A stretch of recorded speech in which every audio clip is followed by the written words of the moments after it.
ভারতের সাম্প্রতিক সামরিক পরাজয়কে উপহাস করে একটি ব্যঙ্গাত্মক ভিডিও সামাজিক যোগাযোগ মাধ্যমে ভাইরাল হয়েছে, যেখানে দেখা যাচ্ছে চীনা প্রভাবশালীরা ভারতীয় রাফায়েল যুদ্ধবিমানের ধ্বংসের উপর একটি হাস্যরসাত্মক গান গাইছেন। ভিডিওতে তরুণ চীনা শিল্পীরা খেলনা বিমানের সজ্জিত রঙিন পাগড়ি পরে তাদের মাতৃভাষায় গান গেয়ে রাফায়েল জেটের ব্যর্থতাকে উপহাস করেছেন। হাস্যরসাত্মক গানটি সাম্প্রতিক যুদ্ধবিমানের সময় পাকিস্তান কর্তৃক ভূপাতিত করা জেটের উচ্চ আর্থিক ব্যয় এবং সম্পূর্ণ অপারেশনাল ব্যর্থতার কথা তুলে ধরে। ভিডিওটি সমগ্র অঞ্চলের দর্শকদের মনে দাগ কেটেছে। অনলাইনে বিশেষ করে পাকিস্তানি ব্যবহারকারীদের মধ্যে দ্রুত জনপ্রিয়তা অর্জন করেছে। একজন ব্যবহারকারী মন্তব্য করেছেন, এমনকি চীনারাও তাদের চেয়ে ভারতকে বেশি উপহাস করছে। প্রথমবারের মতো রাফায়েল এবং ইসরায়েলি ড্রোন ভূপাতিত করা হয়েছে, যা পাকিস্তান এবং চীনের J-10C জেটের জন্য একটি বড় জয়।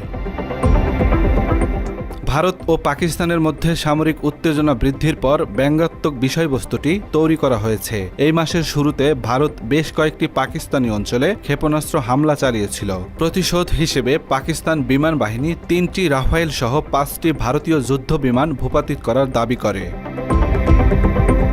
এদিকে টানা 4 দিন উত্তেজনা পাল্টাপাল্টি হামলার পর যুদ্ধবন্ধে সম্মত হয়েছে ভারত ও পাকিস্তান। সংঘাতে উভয় দেশেরই হয়েছে প্রাণহানি, প্রভাব পড়েছে মানুষের জীবন ও জীবিকায়। তবে ভারতের অভিযোগ যুদ্ধবিরতি লঙ্ঘন করেছে পাকিস্তান। অন্যদিকে পাকিস্তান যুদ্ধবিরতি লঙ্ঘনের ভারতীয় এই অভিযোগ প্রত্যাখ্যান করেছে। দেশটি বলছে তারা যুদ্ধবিরতি বাস্তবায়নে প্রতিশ্রুতিবদ্ধ।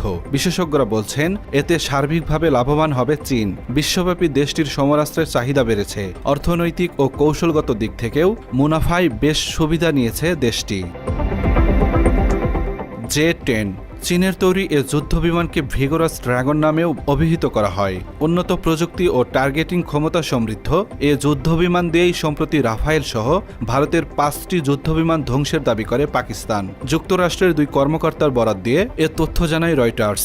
2 দেশের এই আকাশ যুদ্ধকে খুবই গুরুত্বের সাথে দেখা হচ্ছে। রয়টার্সকে নাম প্রকাশে অনিচ্ছুক এক মার্কিন কর্মকর্তা বলেন, পাকিস্তান চীনে নির্মিত J-10 যুদ্ধবিমান ব্যবহার করে ভারতীয় যুদ্ধবিমান লক্ষ্য করে এয়ার টু এয়ার ক্ষেপণাস্ত্র ছোড়ে। এতে অন্তত 2টি বিমান ভূপাতিত হয়েছে।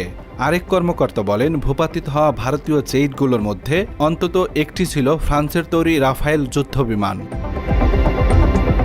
পাকিস্তানের প্রতিরক্ষামন্ত্রী খাজা মোহাম্মদ আসিফ গত বৃহস্পতিবার রয়টার্সকে বলেছেন, ভারতের সদ্য কেনা 3টি ফ্রান্সের তৈরি রাফাল বিমান ভূপাতিত করতে J-10 ব্যবহার করা হয়েছিল। যুদ্ধবন্ধের সিদ্ধান্তের পর উত্তেজনা কিছুটা কমে আসলেও শঙ্কা কাটছেই না। আলোচনা চলছে এ সংঘাতে 2 দেশের লাভ ক্ষতির পাল্লা নিয়েও। তবে বিশেষজ্ঞদের মতে পাক ভারতের হামলা পাল্টা হামলায় সবচেয়ে লাভবান হয়েছে চীন। বার্তা সংস্থা রয়টার্সের এক প্রতিবেদনে বলা হয়েছে, পাক ভারতের আকাশ যুদ্ধকে কেন্দ্র করে মূল্যবান গোয়েন্দা সংস্থা সংগ্রহ করেছে চীন। একই সঙ্গে চীনের যুদ্ধবিমান এই যুদ্ধে সফলভাবে ব্যবহৃত হওয়ায় নিজেদের সামরিক শক্তির পরীক্ষা করার সুযোগ পেয়েছে চীন। চীনা যুদ্ধবিমানের সফলতা সামনে আসায় আন্তর্জাতিক বাজারে বেড়েছে চীনের সমরাস্ত্রের চাহিদা। এ সময় দেশটির ডিফেন্স স্টক প্রায় 20% বৃদ্ধি পায়। একই সঙ্গে রাফায়েল ধ্বংসের বিষয়টি সামনে আসায় ফ্রান্সের মতো সমরাস্ত্র রপ্তানিকারী পশ্চিমা দেশগুলো পড়েছে চাপের মুখে।